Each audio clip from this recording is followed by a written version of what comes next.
you use oxygen, and you use EWATs, and you use Yeah. things to Hyperbarics. yeah, Yeah. and you use red light therapy. And Yep. I'm a big lover of the Avant laser.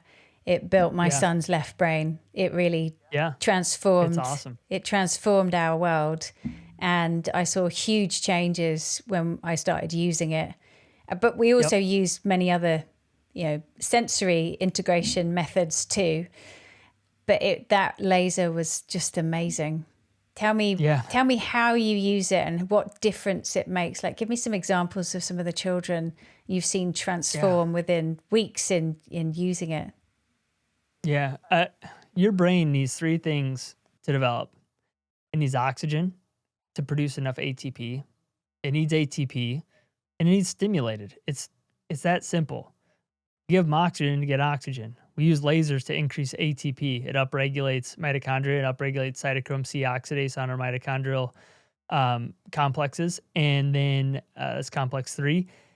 And so we get more ATP. So now we have more energy to the brain. Now we can go and stimulate it, and we can create a bigger response. That's how we do it, and that's why it makes a change, is because we just have more energy to the brain.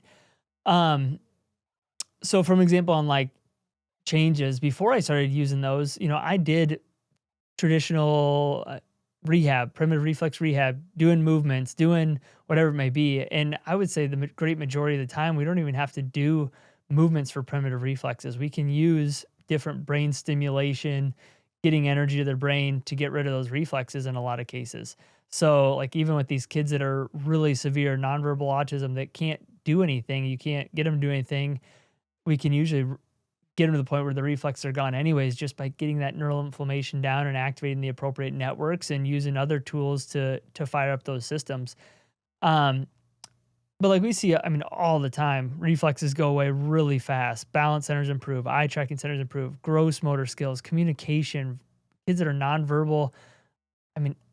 It's wild how many kids, I used to think it was impossible to get a nonverbal child to speak, but now it's very often, which is so cool. I would have never, ever thought that was the case. But without lasers and without all these other things that affect the mitochondria, I never saw that ever.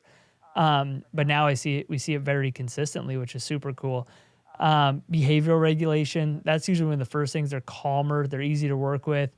Kids that have attention, that changes all the time. Reading changes all the time. I have kids that jump entire grade levels in reading after a couple week intensive. It's kind of wild. Just, if they can't track their eyes, they can't follow a page, they're not gonna be able to read. But yeah, it's really cool. We just got some stuff put into our notes, and starting to use AI to help us, so that way in a year from now, I can know this person comes with this symptom, we do these therapies, this is a percentage change we get, which I don't have that data yet, but we're working on putting all that together.